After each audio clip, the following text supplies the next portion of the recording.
Bonjour tout le monde, ça fait plaisir d'être avec vous aujourd'hui. Merci à l'IRIS d'ailleurs qui organise la journée, puis aux conférenciers et conférencières ce matin, c'était très intéressant, puis je trouve que c'est un beau tour de roue des enjeux et des solutions en matière d'habitation. Pour une fois, je suis très content de ne pas être devant vous pour parler de logement étudiant, ou de l'utile même en général, mais vraiment de la plus-value foncière qui est un levier d'abordabilité, un levier de financement, un levier, dans certains cas même, d'accélération de projets pour le logement plus non lucratif. Donc c'est un peu ça mon accroche pour pourquoi c'est intéressant, quelque chose d'aussi plate et technique que les leviers de captation de la plus-value foncière. Avant de rentrer dans le vif du sujet, je vais faire deux mises en garde. La première, c'est que je vais faire un peu d'économie foncière 101 là, pour qu'on ait tous et toutes les mêmes clés de compréhension, mais je ne suis pas économiste. Donc, même si j'utilise des mots latins comme ceteris paribus, vous comprenez que mon expertise, c'est une expertise de développeur, une expertise de faire des projets avec des villes, mais si vous avez des questions très poussées tantôt sur l'économie foncière, je vais arriver au bout de mon expertise. La deuxième mise en garde très importante pour la diversité d'acteurs qu'il y a dans la salle, c'est que l'importance de l'enjeu de la valeur foncière, de la plus-value foncière, est à moduler selon les différentes réalités des municipalités ici présentes. Les coûts des terrains ne sont pas du tout les mêmes d'une ville à l'autre.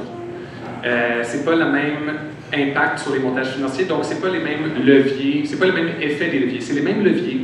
Fait que j'espère que vous allez quand même écouter la présentation, même si les terrains ne sont pas très chers dans votre municipalité, mais c'est sûr que l'effet financier est moindre selon l'importance, essentiellement selon l'importance des coûts des terrains dans les coûts de projet. Puis c'est comme ça que je vais commencer mon introduction à l'économie foncière 101. Je pense que c'est important qu'on soit sur la même page de pourquoi c'est important puis comment ça fonctionne. Donc la première chose, c'est que le coût du terrain, ça peut facilement représenter une part substantielle des projets. Pour vous donner un ordre de grandeur, facilement de 10 à 20 % dans les villes où nous, on développe des projets. Là, je parle ici des terrains qui sont achetés à la juste valeur marchande. Donc, la notion de juste valeur marchande, c'est un élément clé pour comprendre quand on parle de valeur foncière. Puis ça, évidemment, c'est une proportion qui est la plus élevée dans les arrondissements centraux de Montréal. Mais surprenamment, c'est vraiment pas un problème qui est limité à Montréal. Les terrains sont très chers aussi à Québec, à Gatineau, puis dans d'autres villes hors de la grande région métropolitaine, mais aussi ailleurs.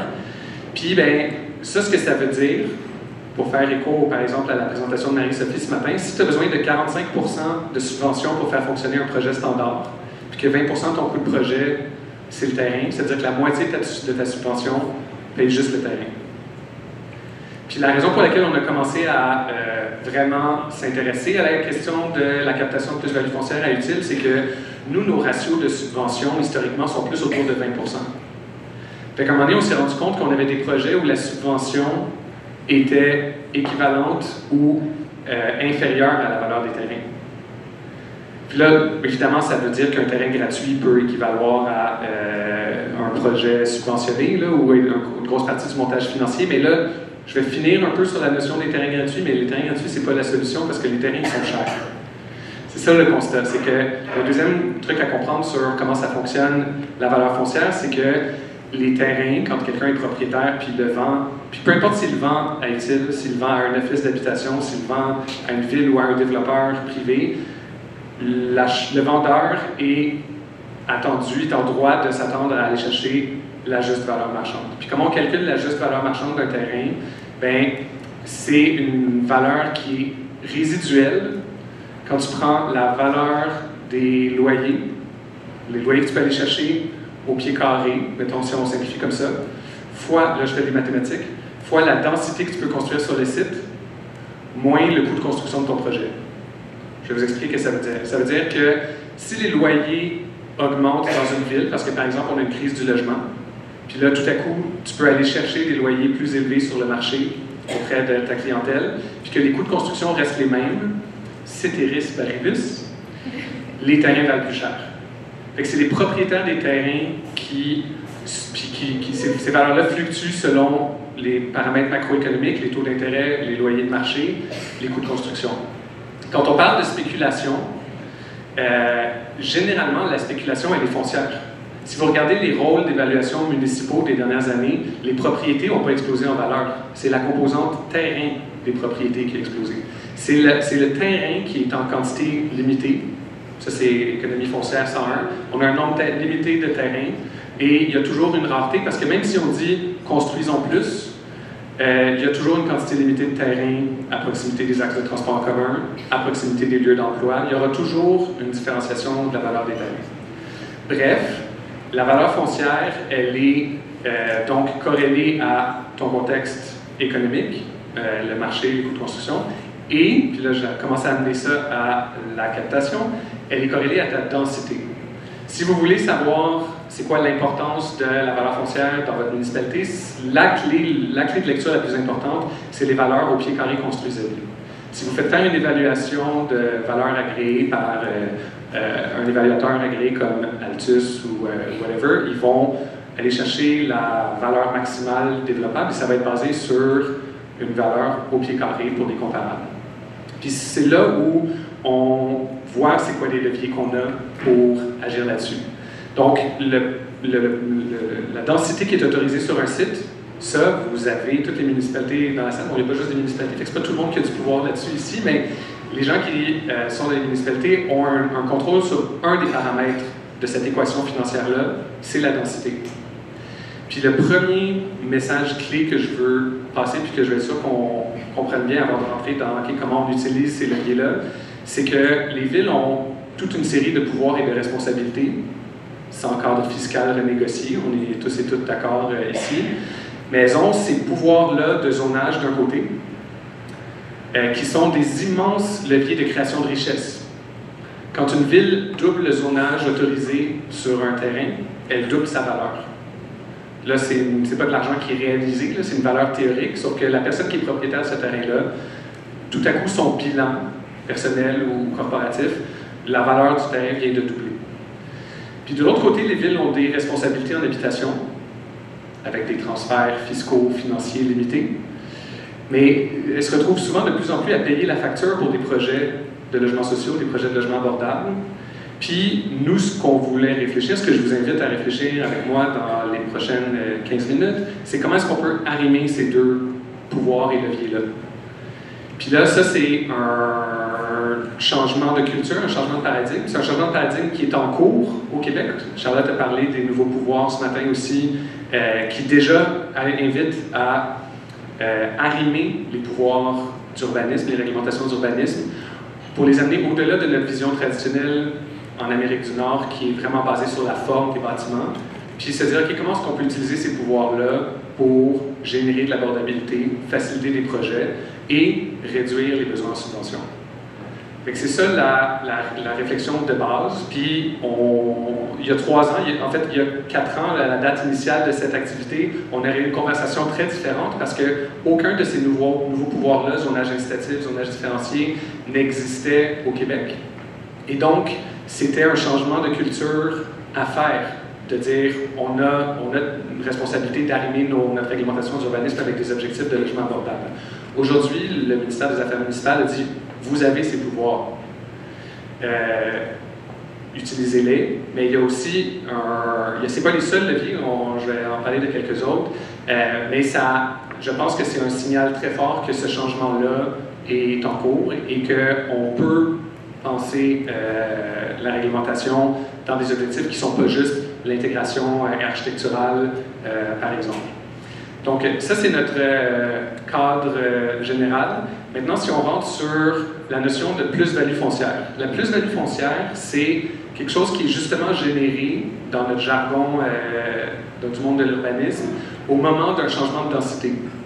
Quand je dis plus-value foncière, c'est de ça que je parle, c'est tu as un changement réglementaire, tu génères une densité supplémentaire, bien, ta valeur foncière, elle augmente, elle a un plus, et ça, c'est de la plus-value par rapport à la situation précédente. Puis juste pour vous donner un exemple très concret de comment ça fonctionne, nous, on a fait un projet, on a communiqué assez clairement là-dessus, donc il n'y a rien de ce que je vais vous dire maintenant qui est un secret.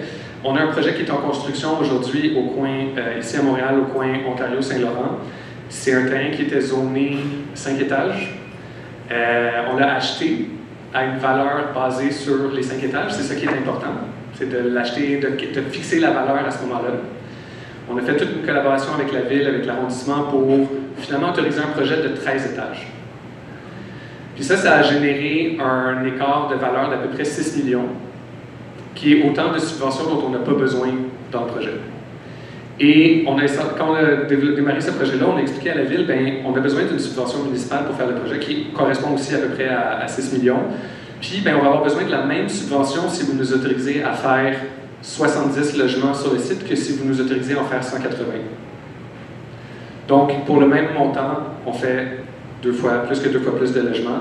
Pourquoi? Parce qu'on prend ce coût fixe-là du terrain et on le dilue sur plus d'étages. C'est ça, le pouvoir financier de la densification.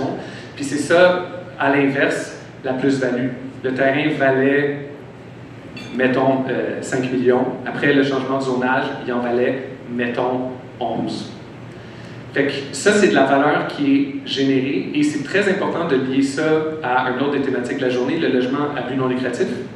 Parce que c'est le fait que le propriétaire du terrain, au moment du changement de zonage, ait une mission sociale qui fait que cette plus-value foncière-là est investie dans le projet. Parce qu'on ne va pas se cacher non plus. Ces changements de zonage-là, c'est aussi le pain et le beurre de tout le monde du développement immobilier. On n'a rien inventé à utile. Cette idée-là, c'est ce que font déjà tous les développeurs sur le marché parce que c'est là qu'on génère le plus de valeur, c'est dans ces projets dérogatoires-là. Donc, traditionnellement, ça se fait, ce mécanisme-là, mais c'est de la plus-value qui est simplement captée par les propriétaires. Effectivement, ça peut viabiliser des projets immobiliers privés. Donc, c'est pas mauvais de faire la même chose dans le secteur privé, mais dans notre cas, évidemment, toute la valeur qui est générée est réinvestie dans le projet et réduit d'autant le coût du projet et donc la subvention requise. C'est ça qui est vraiment important, je pense, à comprendre au niveau de la mathématique. Dans ce cas précis-là, le levier utilisé a simplement été d'autoriser une dérogation. C'est dérogation au zonage, ça génère de la plus-value foncière. C'est simple comme ça. Simple comme bonjour. Mais aujourd'hui, il y a tout un paquet d'autres pouvoirs dont disposent les villes et d'autres que je veux vous inviter à réfléchir pour aller encore plus loin avec ça. On a parlé ce matin de zonage incitatif, zonage différencié. Ça, c'est des leviers pour intégrer cette notion-là de manière structurelle dans les règlements. C'est une façon de dire, bien, pour un projet qui va avoir une vocation sociale, on va autoriser 20% plus de densité, c'est 20% plus de valeur pour un développeur à but non lucratif. Donc ça, c'est un changement important, puis vous avez maintenant des pouvoirs à la fois discrétionnaires et normatifs à cet effet-là. Un bel éventail. Nous, on encourage les villes à considérer le zonage différencié pour autoriser des densités ajustées de plein droit pour les projets de logement à but non lucratif. Mais il y a toute une variété de conditions, de paramètres qui peuvent être mis en place, puis ce ne sera pas l'objet de ma présentation de rentrer dans le détail là-dessus, surtout qu'il n'y a pas un one size fits all. Mais l'important ici, c'est que si c'est quelque chose qui vous intéresse, bien, il faut le comprendre comme une intervention qui vise à avoir une influence sur le marché foncier. Puis ça, c'est très important parce que dans les faits, les municipalités ont tout le temps des influences sur le marché foncier. C'est ce qui se passe au quotidien avec la réglementation d'urbanisme. Puis, j'ai le goût de vous flaguer un contre-exemple de ça, ou en tout cas une pratique que je pense qu'il faut, dans le contexte actuel, faire attention quand on révise une réglementation d'urbanisme. C'est que l'exemple contraire, c'est de faire une augmentation de la densité autorisée sur le territoire de plein droit sans paramétrage. Faire ça, c'est dire, mettons, on va autoriser de plein droit tous les projets à densité maximale qu'on accepterait, c'est renoncer à toute forme de captation de plus-value foncière. Je vais le redire juste pour que ça soit clair. Si on dit, OK, je vais faire une augmentation, je vais faire une révision de mon plan d'urbanisme, par exemple, puis de mes règlements de zonage, pour autoriser la densité maximale que j'autoriserais sur mon territoire de plein droit, il y a des bénéfices à ça, qui sont l'accélération de la construction et en théorie, un peu plus de compétition sur le marché foncier. En pratique, ce qui va se passer, c'est que les valeurs vont augmenter sur tout le marché, sur tous les territoires, partout où il y a des augmentations de densité. Et si la ville se met la contrainte de dire « donc je n'autorise pas de dérogation supplémentaire », bien c'est renoncer à toute plus-value foncière. Parce qu'à partir du moment où la valeur elle est attendue, il n'y a pas de plus-value foncière à capter. Puis il y a des raisons, il y a des raisons tout à fait valides de faire ça dans certains secteurs pour certaines raisons, mais je veux juste qu'on garde en tête que la plus-value foncière, elle existe lorsqu'il y a densification, lorsqu'il y a donc dérogation à la réglementation normative en vigueur. Donc ça, c'est mon message. Puis si vous voulez qu'on en parle dans la période d'échange plus tard, ça me fera grand plaisir. Donc ça, c'est les leviers réglementaires qui sont en vigueur. Mais je veux aussi vous inviter à réfléchir à l'autre levier qui gagne en intérêt puis qui gagne en, je pense, sensibilisation, c'est la maîtrise foncière elle-même. On a entendu Benoît Doré ce matin parler des actions de la Ville de Montréal là-dessus. Les réserves foncières municipales sont de longue date le levier préféré pour beaucoup d'acteurs pour construire du logement social. Et de longue date, les municipalités en général, je fais des gros traits, n'en ont plus des terrains excédentaires disponibles pour le logement. Puis, c'est d'autant plus difficile de constituer une réserve foncière aujourd'hui que, justement, les valeurs des terrains ont augmenté sans cesse dans les dernières décennies et que constituer une réserve foncière aujourd'hui est financièrement rébarbatif comparé à ce que ça aurait coûté à le faire il y a 30 ans. Mais pour régler ce problème-là, je pense qu'il faut qu'on pense comme des développeurs. C'est pour ça que je suis ici peut-être pour en parler. Des opportunités foncières, il y en existe. Mais ça demande une vision à long terme, ça demande une vision de OK, quels sont les secteurs qu'on va développer dans 10 ans qui ne valent pas leur prix maximal aujourd'hui? Quels sont les secteurs où, si je morcelle différemment, si je morcelle mes lots pour les réunifier, par exemple, bien là, je vais être capable de faire des projets de plus grande densité qui vont générer plus de valeur. Quels sont les secteurs où, aujourd'hui, on a un usage non résidentiel, mais dans 10 ans, on va vouloir un usage résidentiel? Bref, la question que je pose ici, c'est quels sont les secteurs où il y a une plus-value foncière qui sera captable? Et ça tombe bien, parmi les meilleurs acteurs pour évaluer ça sur un territoire donné, il y a la municipalité elle-même. Et c'est les questions que se posent tous les développeurs. C'est la question que se pose mon équipe d'acquisition quand ils regardent vos terrains dans toutes les villes universitaires du Québec. On regarde, OK, est-ce qu'il y a des secteurs où on est capable d'avoir une aubaine sur le coût du terrain? Mais je pense qu'on peut penser de la même façon au niveau de l'action publique, l'action parapublique, l'action sociale. Parce que ces terrains-là, c'est les terrains où on est capable d'aller générer de la richesse, qui va baisser la pression pour la réalisation de logements abordables, la pression financière sur les deniers des municipalités et du gouvernement du Québec. Parce que l'alternative, c'est de dire, bien, on va toujours payer les terrains à la pleine valeur et on va continuer de subventionner la spéculation. Puis, encore une fois, il n'y a aucun reproche là-dessus au propriétaire de terrain. Le propriétaire d'un garage qui prend sa retraite, il est en droit de vendre son garage au plus offrant. Ça donne que maintenant, il y a le zonage résidentiel, fait que le garage qui a payé 250 000 $, il y a 30 ans, aujourd'hui, il vaut 4 millions. Mais on ne va pas le faire changer d'idée, je pense. Évidemment, si on peut le faire changer d'idée pour le vendre pour un projet de logement social, tant mieux. Mais ça, c'est le bout qu'on doit travailler avec, on doit, à mon avis, accepter. Et donc, trouver des façons de trouver des économies ou des captations de plus-value foncière. Une façon qu'on a discuté de captation de plus-value foncière au Québec il y a quelques années, je vous rappelle, autour du REM, c'était des redevances. Je ne vais pas rentrer dans le détail de ça parce que je ne suis pas économiste, mais moi, je nous invite à réfléchir à des scénarios qui ne sont pas la taxation parce qu'on est capable de contrôler notre territoire pour capter ça. Et c'est ce que font d'ailleurs beaucoup de villes européennes qui sont, je pense, en avance sur l'Amérique du Nord sur la maîtrise foncière. Parce qu'il ne faut pas perdre de vue qu'en contrôlant le foncier, on fait plus que juste des simples mathématiques financières et créer de la richesse. On contrôle aussi le développement. Des quartiers entiers se développent sous maîtrise foncière publique en Europe, puis ça permet non seulement d'imposer un certain ratio de logement social à but non lucratif, mais ça permet aussi de financer les infrastructures à même la plus-value foncière générée, financer du transport en commun. On est très loin d'avoir tous les leviers pour faire ça au Québec, mais l'explosion des coûts de terrain qui est en train de se produire dans plusieurs municipalités, je pense, doit nous amener à avoir ces conversations-là pour réfléchir à comment on arrive là.